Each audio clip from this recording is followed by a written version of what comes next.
Good afternoon, it's Dave at ATI Watch Reviews. Please hit the like button and please hit that subscribe button for more awesome watch content. I don't normally do or comment on luxury watches, but occasionally I will do where I think there is something interesting.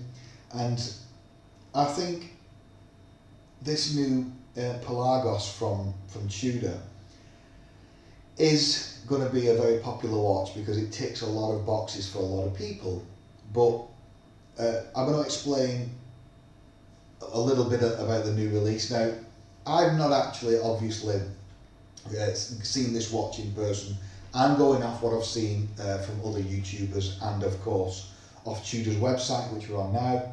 Tudor are the sister brand to Rolex. They're both owned essentially by the same parent company, the Hans Willdorf Foundation. They're a luxury watch brand. They are typically cheaper than Rolex. A lot of the watches are not completely to my taste, although occasionally there are.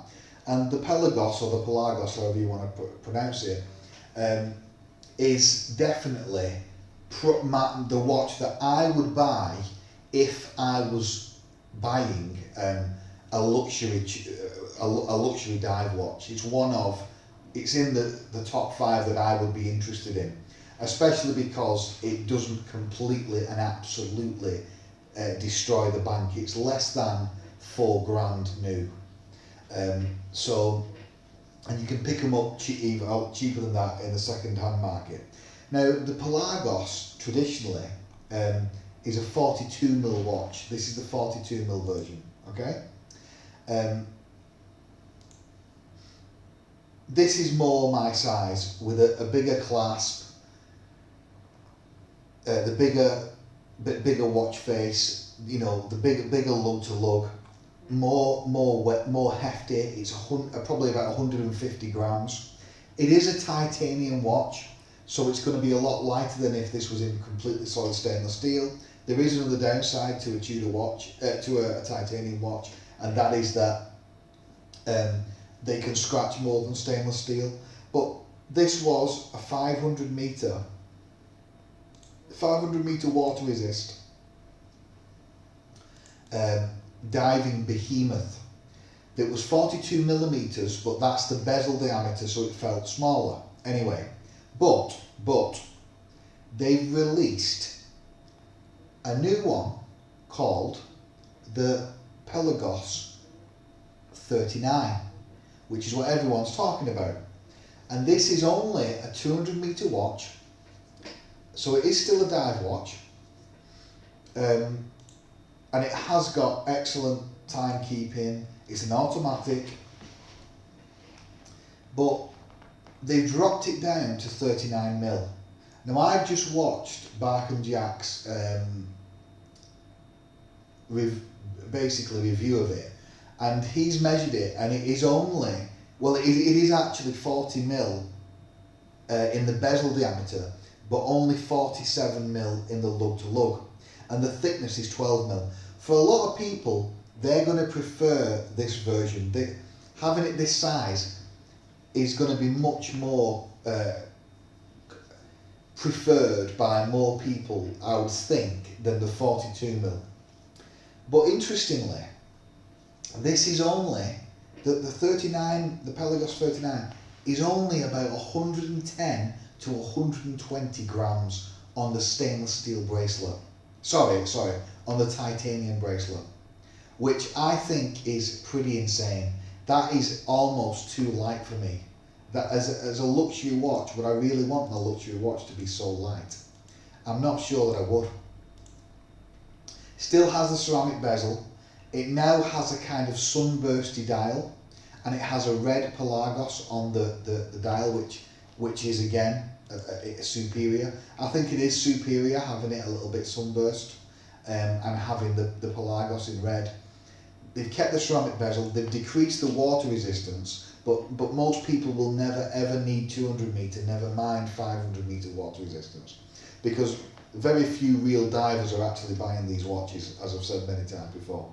These are basically a fashion social status symbol than they are an actual tool watch, even though the Pelagos really is a tool watch, but I would say they're gearing away from that with this release, basically, by making it more mainstream, making it smaller.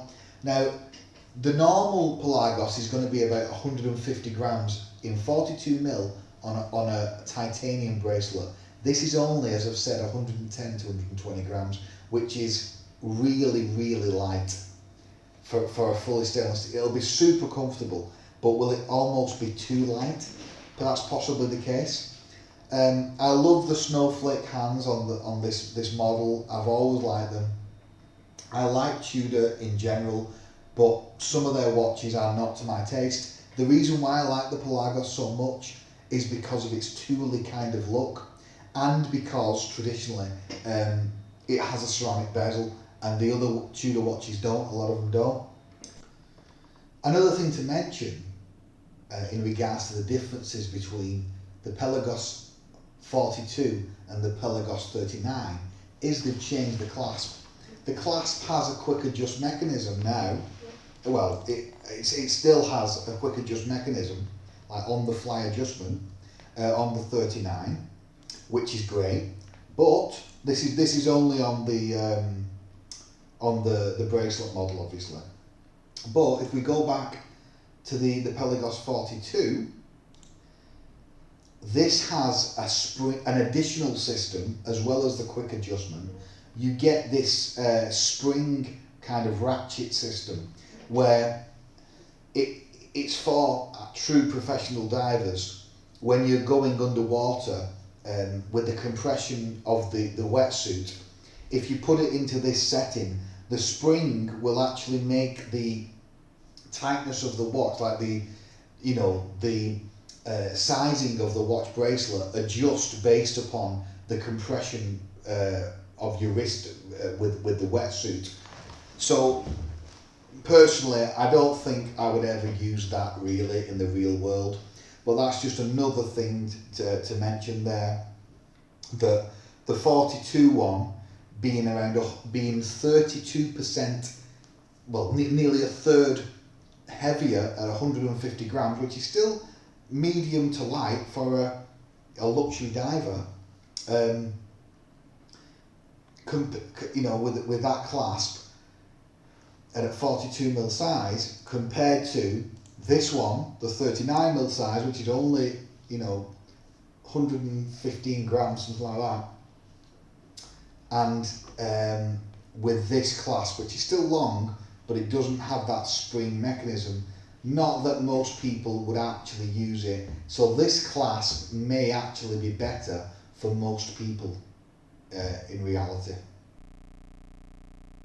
But I would get the watch on a bracelet, of course I would, but I think it looks even better almost on a rubber band.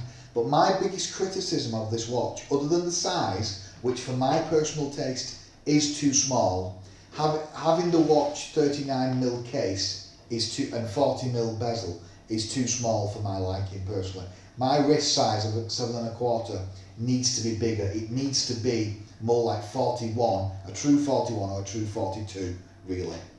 Now, especially if it's going to be on a rubber band, because that would just be too small for me. It would feel too small on the wrist, even though it would be ultra comfortable, and I think it looks fantastic on the rubber band, as you can see here. So I think that another main criticism of this watch is that they've only put a standard stainless steel tandem buckle on the rubber band version. In my view, if you're spending £3.5 grand on a watch, this should come with a proper deployment clasp, with safety. It should come with one of these. It should, on a stainless steel band, a bit like the Rolex Oyster Flex. It should have an equivalent clasp to go with it on the rubber band, similar to this, in my view. And I think it's poor just putting it on that for what you're paying, in my opinion. You could always swap it out, but I don't think you should have to do that, because ultimately these are luxury watches.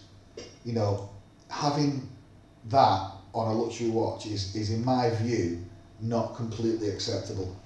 That will be my biggest criticism of the watch, and the sizing. But the sizing to the majority of people is going to be more favourable. So that's actually a benefit to more people. So more people are going to like the new sizing. It's thinner. The 42 Pelagos is 15 mil approximately thick, 15 mil, which for many is too thick. This is only 12 mil. This is going to be, you know, a hot off the. It's going to be a hot seller, no problem, absolutely no question about it. I love the aesthetics. I love the black with the silver and the red. I think it goes together brilliantly with the snowflake hands. It's definitely got a lot going for it. I just wish that they did it a bit bigger, basically, and put a superior clasp on the rubber band, in my opinion. It's been Dave. I just thought I'd show you this today. I don't normally go on, this is Tudor's website obviously, I don't normally review or talk about luxury watches, but I thought today I would do as a change. Hope you've enjoyed it. What do you think about the watch? Put your comments down below. I think it's good to see what the luxury manufacturers are doing when we look at homages and look at affordable watches, because a lot of the designs and styles and features and stuff originated in the luxury watches, then you know, come down to the affordable ones ultimately. Apart from things like, you know, radio controlled timekeeping and other things that Casio have done, that they've put in their you know, affordable watches from the get-go. Okay, it's been Dave. Have a